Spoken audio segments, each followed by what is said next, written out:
আসসালামু আলাইকুম সুপ্রিয় দর্শক শ্রোতা, আপনারা জানেন যে বর্তমান রাজনীতির মাঠ কিন্তু গরম। দর্শক, রাজনীতির মাঠ হঠাৎ করে যেভাবে উত্তাপ সৃষ্টি হয়েছে, এতে করে কিন্তু মানুষের মনে নানা প্রশ্ন জেগেছে। যেই প্রশ্নটি জনমানুষের মনে ঘুরপাক খাচ্ছে, সেই প্রশ্নটি হলো যে ডক্টর মোহাম্মদ ইউনূস কেন পদত্যাগ করতে চেয়েছে। শুধু তাই নয়, বাংলাদেশে আওয়ামী লীগের রাজনীতির সাথে যারা জড়িত রয়েছে, যারা আওয়ামী লীগের রাজনীতি করেন, তাদের জন্য অনেকটাই সুবিধাজনক একটা ভাব তৈরি হয়েছে। এর কারণ এখন বলতে পারেন যে ডক্টর মোহাম্মদ ইউনূস পদত্যাগ করবে, তাহলে আওয়ামী লীগের জন্য কেন সুবিধা হবে, এটা বলতে পারেন। এটা বলাটা স্বাভাবিক, এই প্রশ্ন আসতেই পারে। বাংলাদেশে ডক্টর মোহাম্মদ ইউনূস অন্তর্বর্তীকালীন সরকারের প্রধান উপদেষ্টা। এখন প্রধান উপদেষ্টা যদি পদত্যাগ করে, তাহলে তো আইনত প্রধানমন্ত্রী এখন কে হবেন? আইনত প্রধানমন্ত্রী, সাবেক প্রধানমন্ত্রী যিনি ছিল তিনি হবেন। অতএব তিনি যে দেশ চালাতে ব্যর্থ হয়েছেন বিধায় তাকে এই দেশ থেকে আন্দোলনের মাধ্যমে আপনারা সরিয়ে দিয়েছেন। এখন প্রধান উপদেষ্টা ডক্টর মোহাম্মদ ইউনূস একজন যোগ্য ব্যক্তি, সারা বিশ্বে তার সম্মান আছে, তার ইজ্জত আছে, তার একটা ভ্যালু আছে। সেই ভ্যালুওয়ালা লোক, সেই সম্মান ইজ্জতওয়ালা একজন ব্যক্তি যদি দেশ চালাতে ব্যর্থ হয়, তাহলে এই দায়টা আসলে কাদের? ডক্টর মোহাম্মদ ইউনূসের দোষ আমি দিব না। সে একজন বয়স্ক মানুষ, সে একজন নিরপেক্ষ মানুষ ছিলেন, সে রাজনীতিবিদ ছিলেন না। সে একজন বিশিষ্ট ব্যবসায়ী, বিভিন্ন আন্তর্জাতিক মহলে তার একটা গ্রহণযোগ্যতা আছে। এখন বাংলাদেশের প্রধান উপদেষ্টা হওয়াতে দেশের মানুষও খুশি, বিদেশের মানুষও খুশি। ঠিক সেই সময় যারা ছাত্র সমন্বয়ক রয়েছে, আপনারা জানেন যে তাদের নেতৃত্বে দেশ স্বৈরাচার মুক্ত হয়েছে। তো এখন এই সমন্বয়করা যদি মনে করে যে আমাদের নেতৃত্বে এই দেশ স্বৈরাচার মুক্ত হয়েছে, দখল মুক্ত হয়েছে এবং শেখ হাসিনা মুক্ত একটা দেশ আমরা উপহার দিতে পেরেছি বাংলাদেশের জনগণকে, ওকে ফাইন। কিন্তু একটা জিনিস কিন্তু এদের ভিতরে আমরা দেখতে পাচ্ছি, সেটি হলো যে তাদের নেতৃত্বে দেশ মুক্ত হয়েছে, এটা সত্য কথা। কিন্তু তারা যেভাবে এই ডক্টর মোহাম্মদ ইউনূসকে সামনে রেখে তারা দেশ নিয়ন্ত্রণ করতে চাচ্ছে দীর্ঘদিন। অতএব তাদের পক্ষে কিছু জনগণ রয়েছে, যেই জনগণগুলো নিরপেক্ষ বিএনপিকে পছন্দ করে না, বরঞ্চ তারা কিছুটা আওয়ামী লীগকে সাপোর্ট করত। সেই ধরনের লোকজন সোশ্যাল মিডিয়ায়, ইউটিউব, ফেসবুকে তারা পোস্ট করে যে ডক্টর মোহাম্মদ ইউনূসকেই প্রয়োজন, ডক্টর মোহাম্মদ ইউনূস সামনে 5 বছর ক্ষমতায় থাকুক, 10 বছর ক্ষমতায় থাকুক, এই ধরনের বক্তব্য দিচ্ছে। আসলে কিন্তু তারা রাজনীতিবিদ না, সাধারণ মানুষ।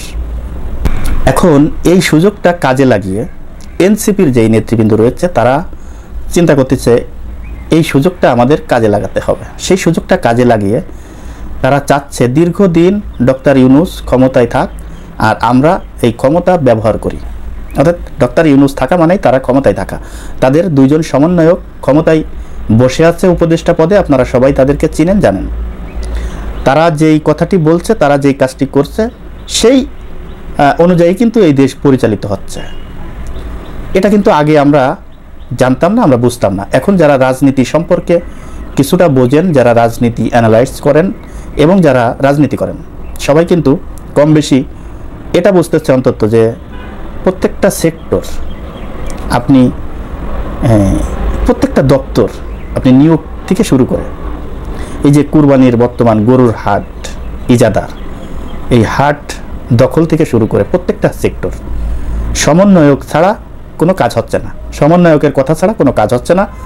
এখন বিএনপি এত বড় একটা রাজনৈতিক দল, সেই বিএনপি চিন্তা করছে যে আমরা সহযোগিতা করলাম ছাত্রদেরকে, সমন্বয়কদেরকে, আমরা আন্দোলনে যোগ দিলাম, আমাদের এত নেতাকর্মী মারা গেল, জামাতে ইসলামের এত নেতাকর্মী মারা গেল, সাধারণ মানুষ মূল্য, তাদেরকে সামনে রেখে আমরা আন্দোলন করলাম, তাহলে আমাদের কি কোনো গুরুত্ব নাই? এমনকি দেখেন, ঢাকা দক্ষিণ সিটি কর্পোরেশনের মেয়র সাদেক হোসেন খোকার ছেলে ইঞ্জিনিয়ার এরশাক হোসেন, তিনি কিন্তু আদালতে একটি রায় পেয়েছিল যে সেই রায়তে বলা হয়েছিল যে 2020 সালে সিটি কর্পোরেশনের যেই নির্বাচনটি হয়েছে সেই নির্বাচনে এরশাদ জয়ী হয়েছে এবং তার পক্ষে রায় দিয়েছে সে মেয়র হিসেবে শপথ নিতে পারবেন।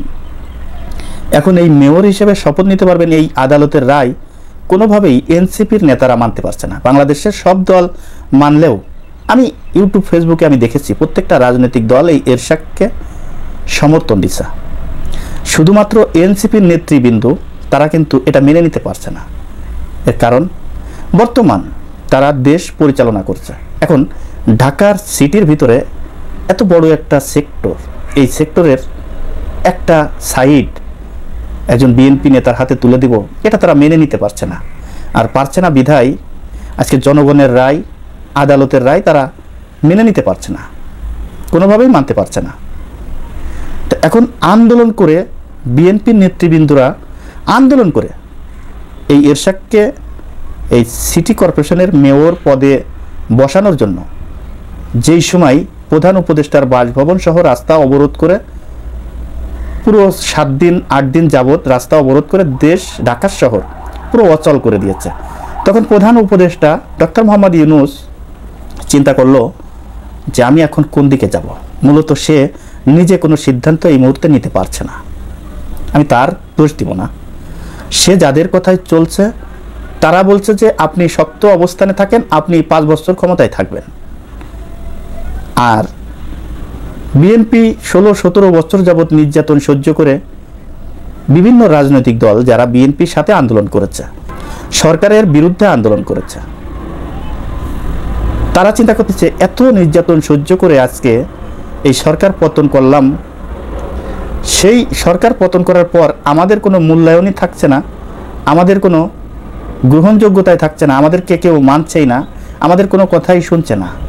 তা অতএব সামনে একটা নির্বাচন হলে সেই নির্বাচনে অংশগ্রহণ করলে অন্তত আমাদের ভিতর থেকেও তো 2-1টা সিট আমরা পাবো, সেখানেও তো আমরা একটা প্রভাব বিস্তার করতে পারবো, কিন্তু সেটি আমাদেরকে করার কোনো সুযোগ দেওয়া হচ্ছে না। তা এখন বিএনপি কিন্তু সেই জুলাই গণ অভ্যুত্থানের পর থেকেই নির্বাচনের দাবি জানিয়ে যাচ্ছে। শুধু অভ্যুত্থানের পর থেকে দাবি জানাচ্ছে সেটা আমি বলবো না। বিএনপি কিন্তু সেই আওয়ামী লীগ সরকার যতদিন ক্ষমতা আঁকড়ে ধরেছিল তখন থেকেই বিএনপি কিন্তু এই নির্বাচনের দাবি জানিয়ে আসছিল, অবাধ, সুষ্ঠু এবং গ্রহণযোগ্য একটি নির্বাচন। এই নির্বাচনের দাবি বিএনপি এতদিন করে আসছিল। এখন স্বৈরাচার মুক্ত করেও কিন্তু সেই বিএনপি আবার সেই নির্বাচনের দাবি নিয়ে আজকে রাস্তায় তাদের নামতে হচ্ছে, বিভিন্ন হুমকি ধামকি দিতে হচ্ছে। এর কারণটা কি ভাই? আসলে এই কারণটা আমি বুঝতেছি না। এই কারণটা একদম এই এরশাদের বিষয়টা নিয়ে কিন্তু পরিষ্কার হয়ে গিয়েছে। এর কারণটা কি? এই পরিষ্কার হওয়ার কারণে এই ছাত্ররা, এনসিপির নেতৃবৃন্দরা চাচ্ছে যে এই ইউনূস সরকার 5 বছর ক্ষমতায় থাক, আমরা এই 5 বছর রাজত্ব চালাই, রাজনৈতিক দলগুলো গঠন করি, বিভিন্ন জায়গায় আমরা আমাদের নেতৃবৃন্দ সেট আপ দিই এবং কমিটি দিই, আমাদের নেতৃবৃন্দদের পিছনে খরচ করি, আমাদের কিছু অর্থ উপার্জন হোক, যাতে করে সামনে নির্বাচনে আমরা অংশগ্রহণ করলে আমাদেরকে মানুষ ভোট দিতে পারে, চেনে জানে, আমরা জয়ী হতে পারবো। তাহলে এখন সেই চিন্তা ভাবনা করে কিন্তু নির্বাচন দিতে চাচ্ছে না। প্রধান উপদেষ্টা চাইলেও প্রধান উপদেষ্টার কথা কিন্তু কেউ শুনছে না। তা এই জন্য প্রধান উপদেষ্টা কোনো কিছু চিন্তা ভাবনা করে না পেরে তিনি কিন্তু পদত্যাগের ঘোষণা দিয়েছে। সে চিন্তা করতেছে যে আমি পারছি না একটা অবাধ, সুষ্ঠু, গ্রহণযোগ্য নির্বাচন দিতে, আবার পারছি না যে ছাত্রদের কথা ফেলতে, যেহেতু তারা আমাকে ক্ষমতায় বসিয়েছে, তাহলে আমি এখন কোন দিকে যাব। তিনি কিন্তু পদত্যাগের ঘোষণা দেওয়ার পর দেখেন এনসিপির নেতৃবৃন্দরা নড়ে চড়ে বসেছে, তারা প্রধান উপদেষ্টার সাথে বসছে, তারা প্রধান উপদেষ্টাকে সহযোগিতা করার কথা বলছে, তারা প্রধান উপদেষ্টাকে পদত্যাগ করতে দিচ্ছে না। এখন প্রধান উপদেষ্টার একটা কাজ করা উচিত, সেটি হলো অতি দ্রুত একটা নির্বাচনের তারিখ ঘোষণা করা উচিত।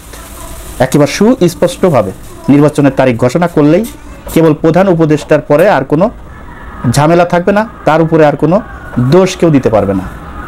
সেটি যদি করে তাহলে এই মুহূর্তে প্রধান উপদেষ্টার দায়িত্ব থেকে সে অব্যাহতি পাবে। তা না হলে প্রধান উপদেষ্টা যদি শুধু এনসিপির কথা মতো, যদি ছাত্রদের কথা মতো ক্ষমতায় বসে থাকে, তাহলে কিন্তু এই জনগণ কিন্তু প্রধান উপদেষ্টার উপরে দায় চাপাবে। তাই ডক্টর মোহাম্মদ ইউনূস একটা পদক্ষেপ নিছিল পদত্যাগ করার, পদত্যাগ না করে তো তার উপায় ছিল না, তাই সে এই ঘোষণা দিছিল। তো এখন যদি সে নির্বাচনের তারিখ ঘোষণা দিয়ে নির্বাচন দিয়ে দেয় তাহলে কিন্তু আর কোনো সমস্যা থাকবে না তার উপরে।